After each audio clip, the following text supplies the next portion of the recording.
Señor Farage, Now, por Mr. Grupo Farage, Independencia for y the Independence Democracia, and y Democracy Group. por 2 minutos. For 2 minutes. Prime Minister, 6 months ago you came here, you impressed everybody with your reform agenda, even me. I said if you achieved your goals, I would support you. Economic reform was the cry. And within a couple of weeks, the Commission had proposed to scrap 68 new laws. I thought, crikey, perhaps Blair's going to do it. Perhaps he really is going to reform and change. But no, under your presidency, there have been 3,350 new legislative acts. Total failure on economic reform. On the CAP, you said you'd work to achieve a consensus for reform. Well, in a way you have, I suppose, because you've got 24 countries against you. No CAP reform until 2014. On the budget, you said there'd be no surrender of the UK rebate. Well, it seems to me that you've given away £7 billion of British taxpayers' money for nothing in return. Your only achievement is to open talks with Turkey, which is opposed by the vast majority of people in Europe and will lead to an even higher bill. Why should British taxpayers pay for new sewers in Budapest, for a new underground system in Warsaw, when our own public services are crumbling in London? Why should we pay a penny piece into an organisation whose accounts have not been signed off by the auditors for the last 11 years in a row? This budget deal is game, set and match to President Chirac. No cheese-eating surrender monkey he. Unlike you, he stands up for the French national interest, not some bizarre notion of Europe, and he has outclassed and outplayed you at every turn.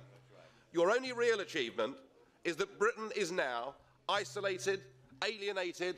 We are completely alone within the European Union, which is why it's been said before. Hang on a second. Everybody else gets an extra minute, Mr. President. I'm asking for 10 seconds. Thank you. Which is why, Prime Minister, I urge you. It's often been said that you wanted to be the permanent President of Europe. Please stay on for a further 6 months, 6 more months of the British presidency, and they'll kick us out. Thank you.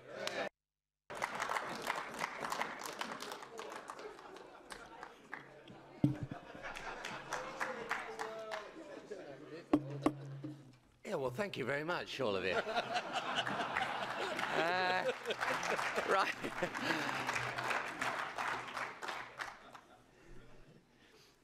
There are, in my experience in politics, there are 3 groups of people. There's, first of all, the reactionaries. Let me just tell you, sir, and your colleagues,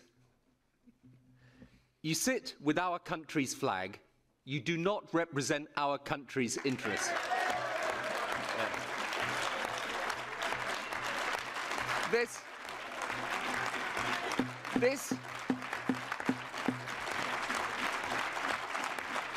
This is the year 2005.